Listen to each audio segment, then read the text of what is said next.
Just All not right. not today. Okay. Today's a What do busy you day do? for me. I'm getting a PhD. Doing what? You doing your dissertation? I'm slowly just started. Well, not just started actually. No, I've been working on it for a couple years. Right, exactly. Usually, if you get a PhD, that means that's a long time coming. Yeah, I'm right. I'm an ethnographer, and I'm writing a book about the political identity and beliefs of the underclass. So I got two populations of people that I interview and tell their stories, and the book is their stories. Yeah. And I match that to social theory, because all these people in here that want to help the marginalized, or whatever the fuck they say, they always try to look at shit from the top down. Yeah. But not from the bottom up. Right. People's voices are lost that way. But anyway, Right. Today's not sorry, about I got me. dreamy eyes. Raj, right? Yes. Yeah, cool. Cool. Yeah, we'll chill. Just right. Today is a date that I promised Patrick time I can't give him. So for that reason, I'm gonna give him 20 minutes. Let me try to not talk as much as possible. Yeah, if you can.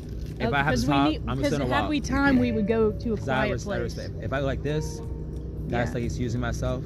Yeah. That way I don't interrupt the flow. Hey, does anybody have a cigarette? I'll find one. You got one? I'll find one. All right. Okay.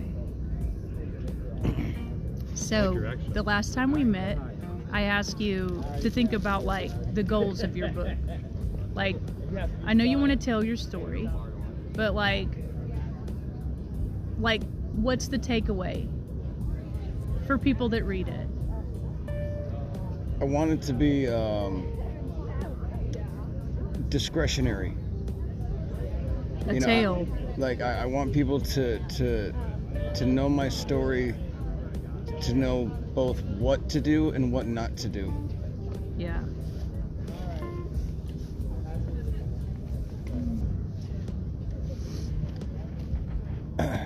And you have a title for it already. Yeah, I did. I totally forgot though. Something about an addict. Oh yeah, Interview with an Addict. It's changed a little since yesterday. Did it? And it might change a few more times as the story unfolds. Yeah. Right?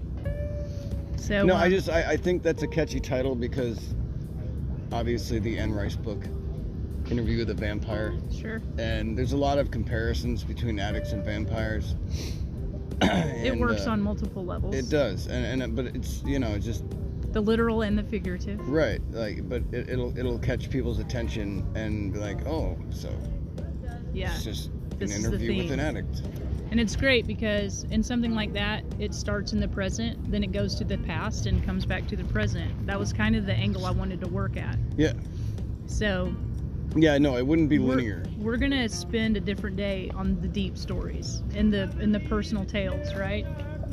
But today, just tell me your name, how old you are, and where you're from. My name is Patrick Raymond Kempfer. I'm 43 years old, by some miracle. And I was born and raised in Madison, Wisconsin. Well, maybe not raised, but I definitely got taller. So, how would your friends and family describe you as a person? Honestly, they'd probably say I'm an asshole. Would they say anything else?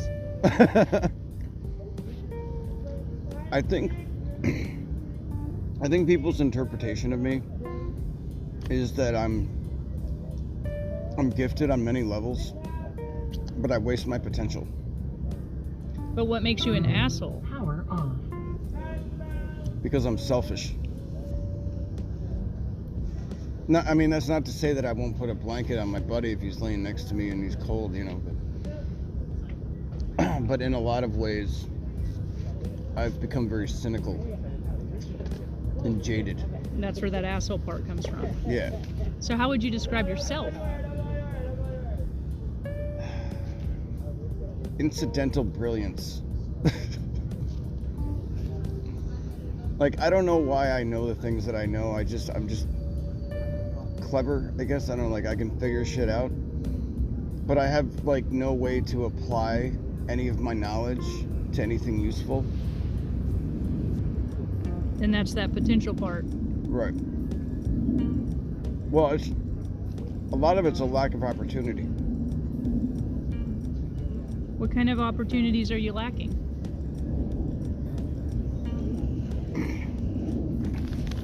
Well, at the moment, housing. Without a base, you know, there's really there's no way like to move from, you know, like without housing, you know, you can't secure gainful employment without without the feeling of like it always like the rug might be pulled out from under you because like something will go awry. It's hard to sleep out and go to work. I've been there. Yeah. So how did you get here? Like to this point of like right here?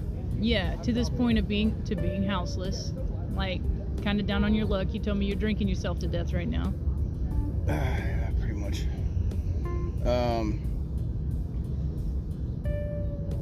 Well, I was in a transitional housing place, but it was really, really stressful. Like there was like a shooting next door and just a bunch of drama, so I wasn't really enjoying that. And then I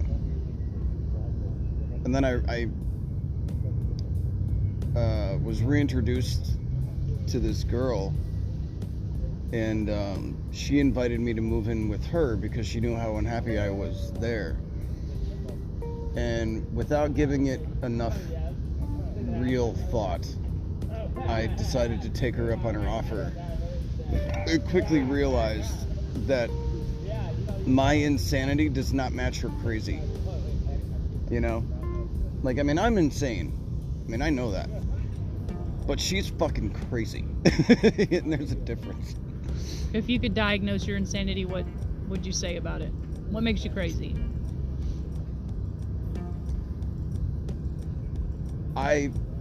Well, I didn't say I was crazy. I'm insane. There's a difference. No, the way I break it down is like this. Insanity is a bus driver considering going into oncoming traffic with like a bus full of people. Crazy is the guy who pulls out his dick in the back of the bus and starts whacking off on people. Okay. You know, it's Wow. like insanity. So she was at the back of your bus. Yeah, she was definitely in the back of the bus. Whacking off. Mm-hmm. Yeah.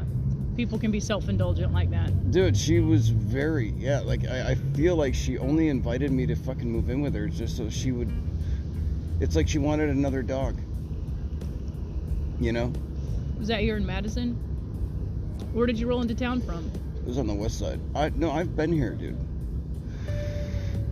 So that was all happening on the west side? No, it just happened on the west side, yeah. No, I was living on the east side, and then I moved to the west side, which sucks. Fucking hate the west side. So when did you so hit spread out. downtown again? Houseless? I think it's been about 3 weeks now. Maybe 4. It's getting cold. Yeah, it sucks. I mean, luckily, you know, we get like this cuddle puddle going on. You know? Last night was really shitty though, because like there was like a 4th dude. So I ended up getting like pushed off onto like the fucking cement. Because you guys were all here trying to stay warm. Right. But you lost your place on the couch. Yeah. And I carried that motherfucker up here. So you grew up here in Madison? No, I'm the most Madison motherfucker you'll ever meet. But you grew up here with your parents? Well, with my mother. My father died when I was really young. How did he die? Do you know what KIP is? Mm-mm. The KIP Corporation, it's a foundry over on Atwood. And my dad worked there from like, I don't know, like right out of high school until he died. He was only 29. How old were you when he died? Almost 5. So something bad happened to him working for KIP? Holy shit, what day is it? Friday. No, I mean like the date. The 7th. The 7th? Mm-hmm. Let's stay on track. Okay, I'm sorry. Your dad. No, KIP. yeah, he died. Transcription's a bitch. Sorry, but yeah. He died September 25th, 1983. How did he die? Exposure to benzene. I'm sure what happened to him shaped the way you feel about life. About maybe like corporate or societal structures, regulation. Well, it sort of instilled this idea in me that like a man who dedicates himself to like a job will just end up dead on a fucking slab. And I saw him in the hospital, and the way the chemical affected his body was sort of like Ebola. Like it liquefied his organs, so he was bleeding out of like every orifice. What was your dad's name? Bruce. Were your parents married? Yeah, they got divorced. My dad divorced my mom because of her drinking. So that's where I get it. So you stayed with your mom while she was drinking? Yeah, well, not all the time. There was a point where she ended up getting, she took the rap for a DUI that her girlfriend did. After my dad left her, she never... You mean an accident where they were both drinking, but she said she was driving? She just happened to be behind the wheel, like, when the cops showed up. So she ended up getting sent to Revos, which is sober backwards. You know, it was like a women's house over on University. Where did you go? First, I went to go live with her sister and their family, and then something happened between me and my cousin. Like I think I tried to beat him up or something, and then I got sent back to Madison. Then I moved in with this black family for a few years. How were you able to move in with them? There were social services weren't involved, or they knew your mom and your mom's sister? No, it was just another friend of my mom's. The Grahams. How old were you when this happened? Like six. It wasn't long after your father died that you got tossed out of your home with your mom. How long was it before you reconnected to your mom? I think when I was like 8. So you spent 2 years with the Grahams. What was that like?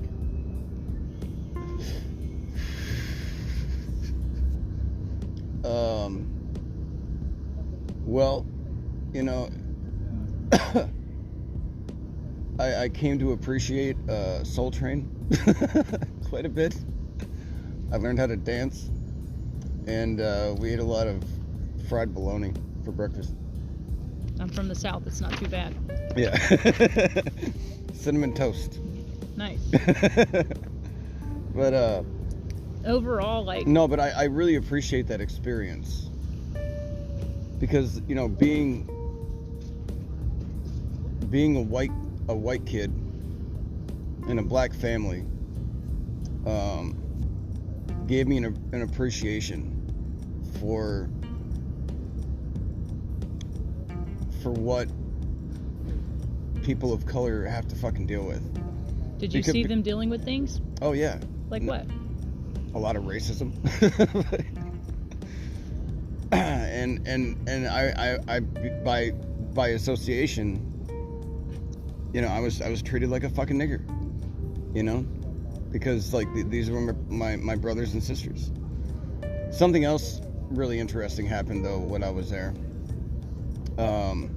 This is gonna sound super fucked up, but one day me and Nicole, the oldest girl, we were like playing hide and seek. How old was she?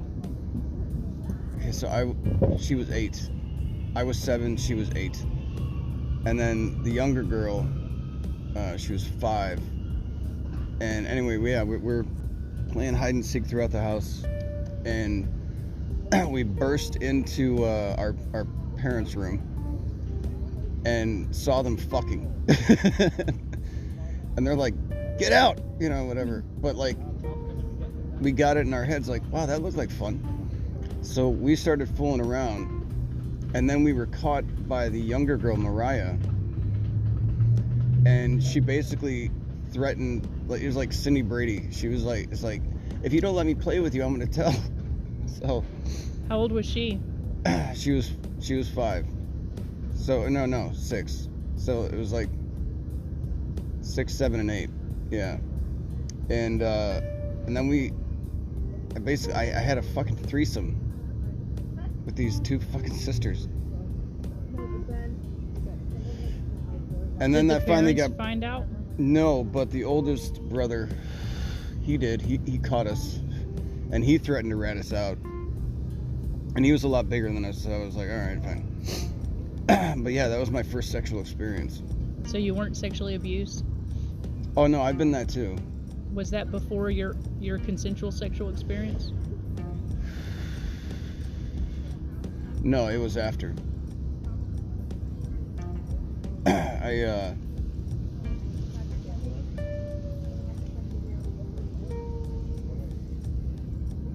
My brother, How old is he?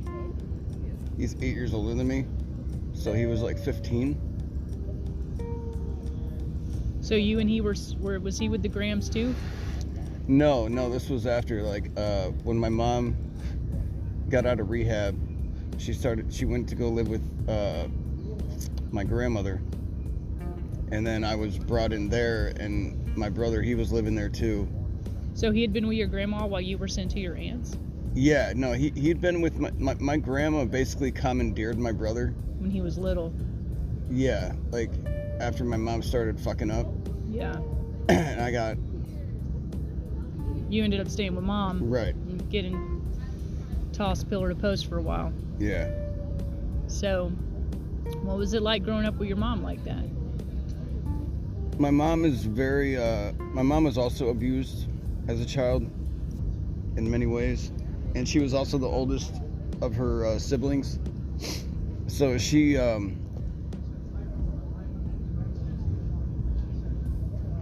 when my grandmother had to go to work after her husband left and just fucked off the family and go start a new family, my grandma went to work. So my mom, as the oldest, she had to like watch the kids. So she had all that responsibility, and yeah, a lot of bad things happened to my mom. What's her name? My mom's name? Yeah. Christine. Your story is theirs, too. Yeah. So, what happened when you went back with your mom?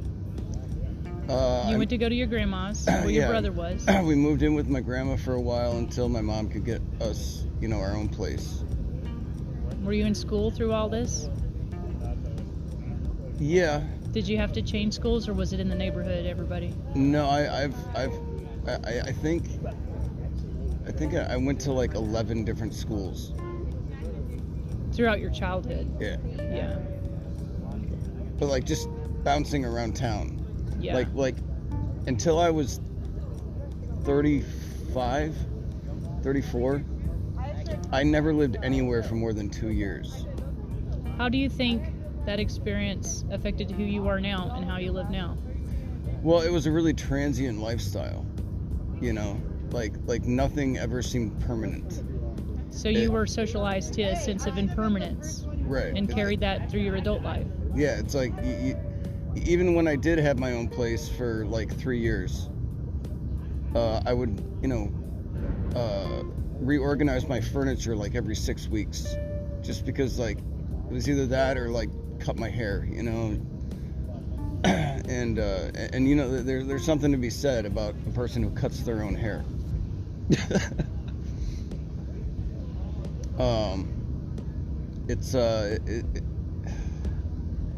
It's almost kind of like it's not an act of self-harm necessarily, but it's like harm reduction. It's like reduced, like a need for controlled transformation. Right.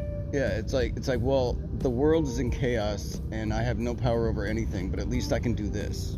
What do you do now for a sense of controlled transformation to help you deal with your need for impermanence? Well, I commandeered this area. I just sort of came here and took it over. It does seem transformed, and you have a lot of stuff. This isn't all mine, but I mean, I do have a lot of shit in there, but But no, this isn't all my shit. But what's interesting, I think, is that when I settle in an area, and this goes back to like when I was in high school and I would just come down here like, you know, just ditching class, and I would just sit on a bench. I'd just be listening to my headphones. Like, before I knew it, there'd be like fucking 10 people congregated around me.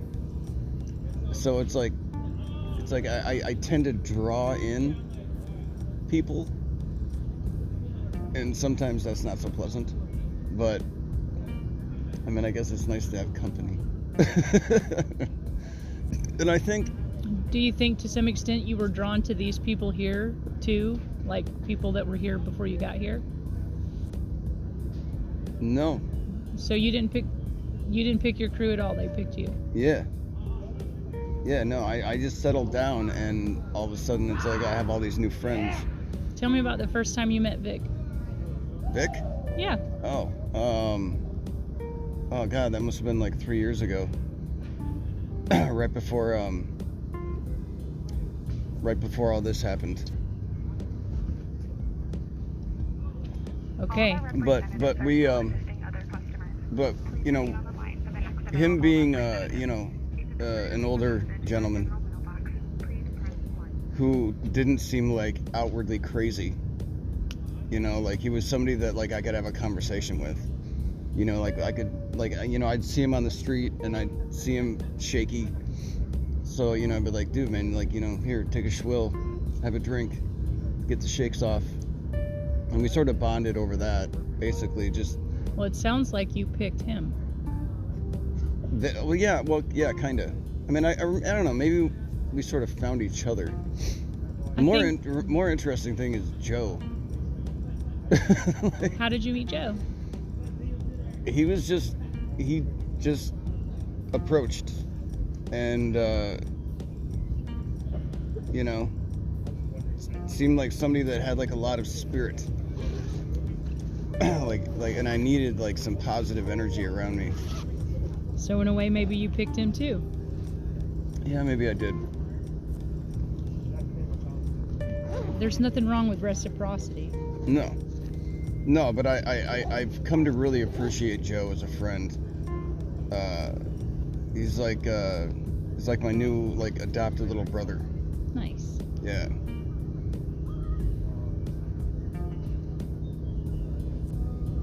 This is not by choice. I prefer to do this in 1 and 2 hour sessions, but I need to see my therapist. It's all good. I hate this because it's the beginning of the month, so I don't have all my appointments in my black book. Once they're all in there, this kind of mistake won't happen again. So this one's on me, but we got to start. And the shit part is like it starts rolling like this, you know. We're gonna start easy and go deep, and then pull back out and do it again. You know, like Interview with a Vampire. You go in, you pull back to the interview, you go in, you know. So it's just a start. Well, but thank you. Even if it was a short one, I wanted to keep my commitment today, like, so that you knew I was serious, because I did make a promise. I do appreciate that. Yeah. I'm going to keep them on one file. It depends on how you want to transcribe. Like if you want to transcribe in the sessions based on the meetings, or if you think you can, you know, pull together maybe around $1,000 by the time we're done, you can pay a transcription service to do it for you. So